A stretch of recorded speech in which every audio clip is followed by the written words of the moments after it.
اعوذ بالله من الشیطان الرجیم. بسم الله الرحمن الرحیم. الحمد لله وحده والصلاة والسلام على من لا نبی بعده. اما بعد، السلام علیکم و رحمت الله و برکاته. سلسله درسای روافض ادامه داره و در درس گذشته ما شما روی احکام روافض و در خصوص بالای اقوال علما در خصوص تکفیر روافض بیان کردیم مسائل. خب چون ما شما میدانیم که عدالت یکی از پایه‌های اساسی دین مبین اسلام است و در قسمت دوم ما قاعده شریعت از دشمنی با یک قوم باعثی نمیشه که ما عدالت نکنیم. عدالت به می است که ما تمام وجوهات و اسباب و دلایلی که یک فرقه را ما از ملت اسلامی خارج میدانیم و مباهده میدانیم باید بیان کنیم. در این درس ما شما به گونه مختصر عوامل تکفیر روافض بیان میکنیم که عنوان درس ما شماست عقاید و اعمال روافض. یعنی در باب عقاید و اعمال روافض ما شما میخواهیم که بیان کنیم که عقاید و اعمالی که روافض دارن اینمی دلالت به کفرشان میکنه، اینمی عقاید و افکار برهان گرفته و تکفیر عام و معین بالای روافض صادر میکنیم. یک مسئله که باید در شروع بیان کنیم، عوامل اصلی تکفیر روافض بسیار است. قسمت از این عمدهش در ذیل تشریح میکنیم. اول، یعنی روافض از مشهورترین کسانی که در بین فرقه امت یا مشهورترین فرقه در میان فرقه های گمراه در عبادت قبورند. یعنی نسبت به روافض ما و شما هیچ فرقه را پیدا کرده نمیتونیم که نسبت عبادت قبور به این اندازه مشهور باشن و یعنی به شکل آشکار قبرها را عبادت کنند. و قسمت عظیم عبادت قبرها داخل عقیده امت اسلامی ناحیه روافض شده، یعنی که بار اول روافض بودن که عبادت قبور داخل امت اسلامی کردن و به این بخش شدن، در این بخش مشهور شدن. شیخ الاسلام ابن تیمیه رحمه الله در مجموع الفتاوا ذیلا می نگارن، میفرمایند اولین کسایی که احادیث را جهل کردند و سفر کردن جهت عبادت جهت قبور و غیره یعنی سنت شمردن روافض بودن. یعنی به این معنا شیخ الاسلام ابن تیمیه میخواد که درباره سجده کردن و عبادت کردن و اعمار زیارتگاه ها و غیره را بیان کنه و در قدم دیگه محبت به قبرها، استغاثه و طلب کردن از غیر الله را، یعنی در کل یعنی ما شما میتونیم که واسطه قرار دادن بین خود و بین الله قبرها را، این امینا که هستن روافض بودن.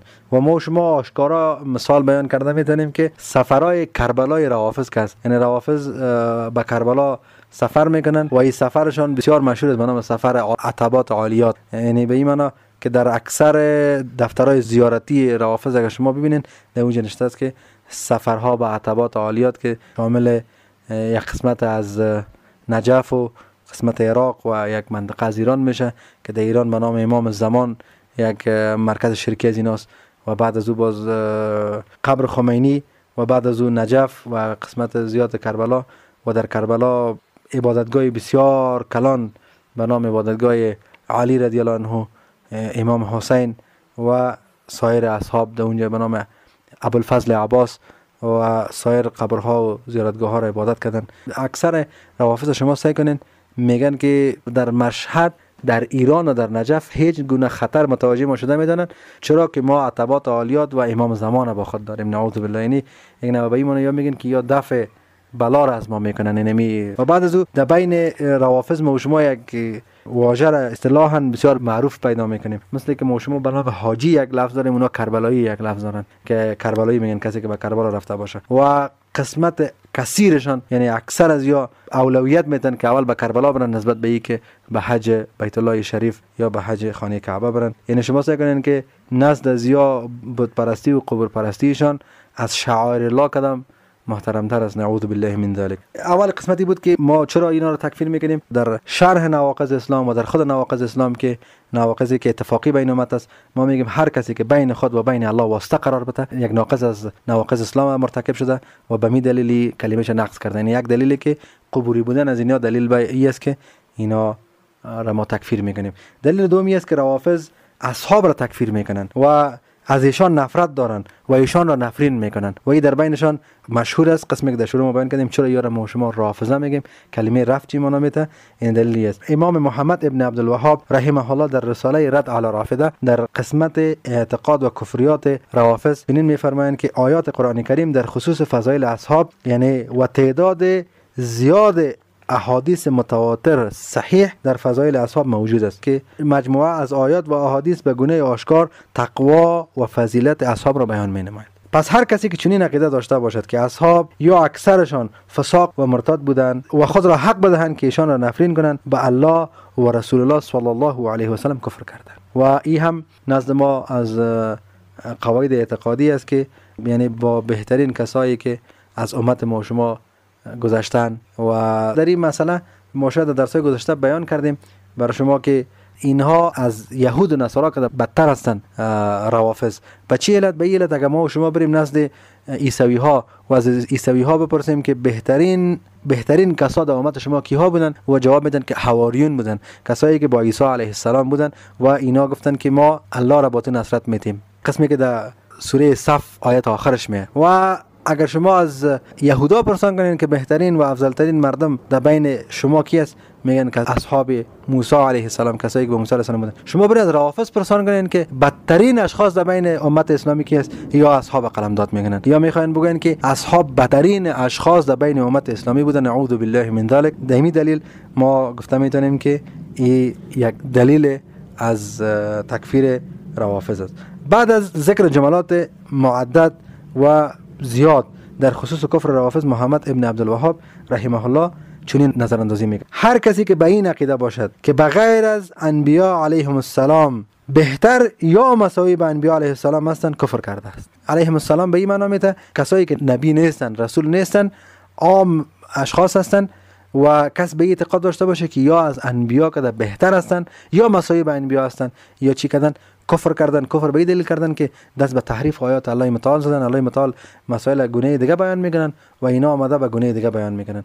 و یا ما در اعتقاداتشان بیان کردیم که در لابلای اعتقادات از یا به شکل صوتی و به شکل ویدیویی و به شکل کتبی وجود داره که اینا بیان میکنن که کسی که ابراهیم علیه السلام از آتش نجات داد علی رضی الله عنه بود، و کسی که ادریس علیه السلام بود نه، و کسی که یونس علیه السلام از شکم ماهی نجات داد یم علی رضی الله عنه بود. و میگن که وقتی که رسول الله صلی الله علیه و سلم به دنیا آمدن، در هنگام گریه علی علی علی میگفتن. یعنی نعوذ بالله من ذلک. اینی اعتقاد از یاست که یا میگن که غیر انبیا مساوی و حتی بهتر از انبیا علیه السلام هستند. انواع گوناگون کفر در عقیده و اعمال روافض دیده می شود. به گونه ویژه ایجاد بدعات و شرکیات در گذشت هر روز توسط روافض صورت میگیرد. یعنی بدعات و شرکیات روز به روز اضافه شده میره و زیاد شده میره و پیوسته در جنگ با اسلام و مسلمانان قرار دارند. یعنی در هر وقت که ما شما سل میکنیم به هر نوع ممکن اینا علیه اسلام و مسلمانان جنگ میکنن.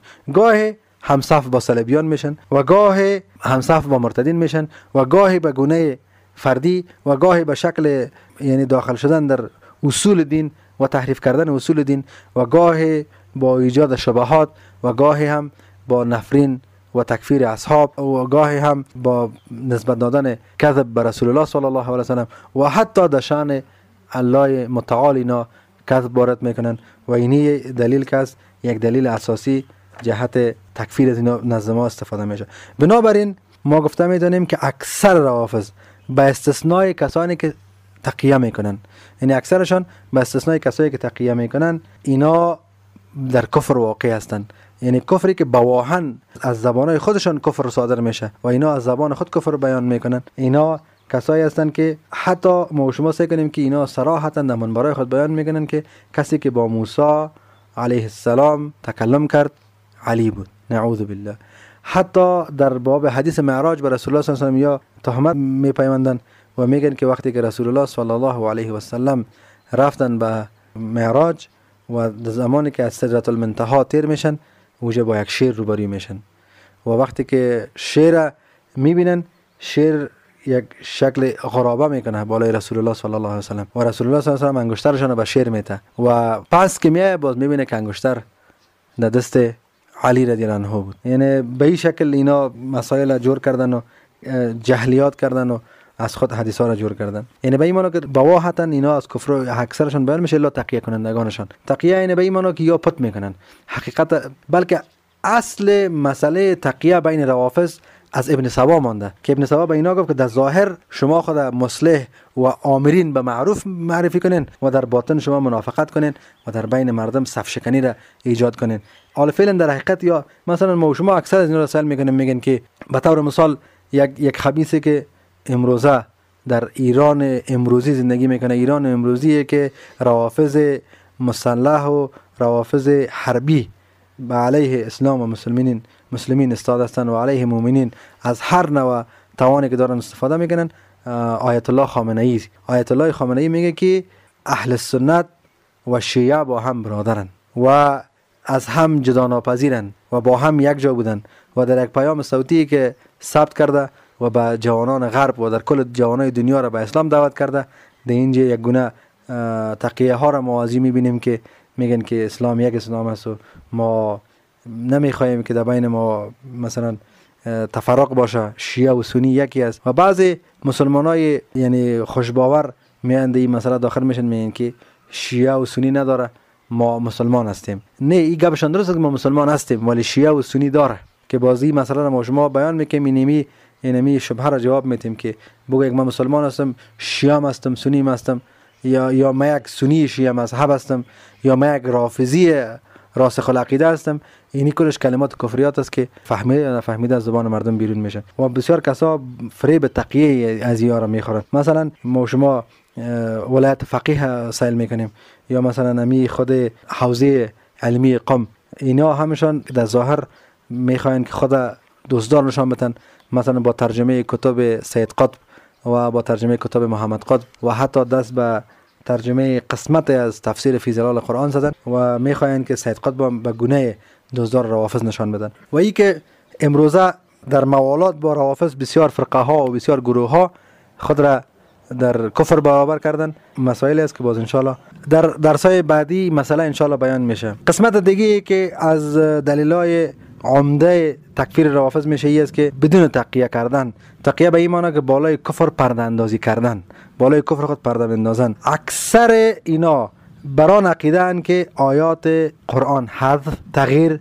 و یا هم جعل شده است. یعنی به این معنی که قرآن یک تعداد آیاتش حذف شده از بین رفته، بعضی قسمت ها آیات ها تغییر کرده و بعضش جعل صورت گرفته، یعنی آیات ها جور شده. و اینمی مسئله است در اوایل توسط اعمال صحابه صورت گرفته، یعنی اصحاب رضی الله عنهم اجمعین هم از یارا متهم به این میکنن که اینا آیات حذف کردن، چیزی که الله متعال نازل کرده، یا او تغییر دادن یا دو جعل کردن، آیات های را جور کردن که اصلا آیات نبوده. بنابراین عقیده فوقشان در نزد اهل سنت نادرست و ناتکمیل و کفر است. چرا کفر است؟ به خاطر از اینکه اینا وعده الله متعال قبول ندارن. الله متعال بیان میکنه که من نازل کننده قرآن و حفاظت کنندهش هستم و اینا میگن که نه، با وجود وعده الله متعال دی جعل و دی تغییر و حذف را گرفته. علاوه بر این قسمت چهارم که است، علاوه بر این که روافض در مقابل اکثر صحابه جبهه گرفتن، اینها به صورت خصوص نفرتشان را از خلفای راشدین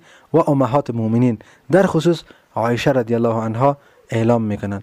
یعنی از افضل ترین اصحاب که اکثر از یا یعنی خلفای راشدین در عشره مبشره هستند و امهات مومنین که مادرهای مومنین هستند و در این قسمت یا بیان میکنن و اکثر از اینا تکفیر میکنن و به این خاطر ما بیان میکنیم یک قسمت از عقاید از اینا را توسط علمای متأخرین و سلف یعنی انتقاد کردن بالا از یا بیان میکنیم. امام اوزاعی متوفای سال 158 هجری میگه که هر کسی که ابوبکر صدیق را نفرین کند کافر است و این فتوا را شما در الابانه الاصغر ابن بطه در شما پیدا کرده میتونین که در این کتاب امام اوزاعی میگه که هر کسی که ابوبکر صدیق را تکفیر کنه و نفرین کنه کافر است. و در کتاب الخلال السنه الفارابی متوفای سال 212 هجری بیان میکنه که از ایشان در مورد نفرین کنندگان ابوبکر صدیق رضی الله عنه پرسیده شد، در جواب گفتن که نفرین کنندگان ابوبکر صدیق رضی الله عنه کافر است و این در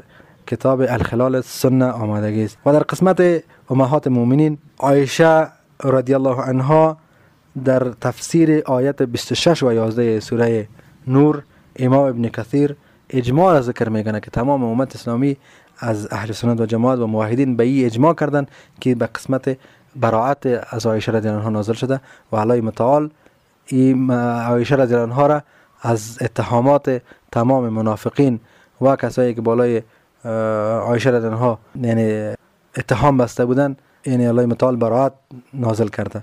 و امام ابن کثیر در تفسیر خود اجماع را ذکر میکنه بالای آیات. ولی هنوز هم با وجود ازی، با وجود آیات قرآن کریم، باز روافض به ام المؤمنین نسبت زنا را میکنه، نعوذ بالله، که این دلیل به کفرشان دلالت میکنه.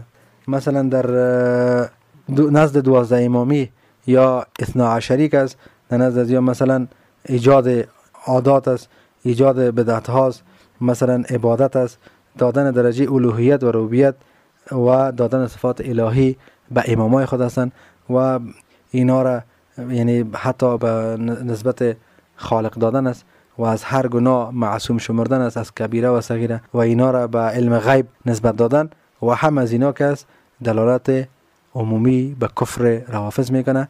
و روی امی دلایل فوق الذکر ما تکفیر بالای عام و خاص روافض صادر میکنیم و تکفیر ما که است تکفیر فقط از آدرس یک شخص، یک مفتی و یک منبر نیست. ما اجماع های تمام امت اسلامی را هم از متأخرین و هم از مقدمین از همش ذکر کردیم و تمام علما وقتی که بالای روافض تکفیر صادر میکنن نسبت به دلایل صادر میکنن و ما همون دلایل و شما نقل کرده و بیان کردیم و وجوهات و اسباب تکفیر روافض نسبت به اعتقاد و اعمالشون با شما بیان کردیم و در آینده انشاءالله که بالای سایر احکام روافض درسای تفصیلی خواهیم داشت. بارك الله لنا ولكم في القرآن العظيم ونفعنا وإياكم بالآيات وذكر الحكيم. السلام عليكم ورحمة الله وبركاته.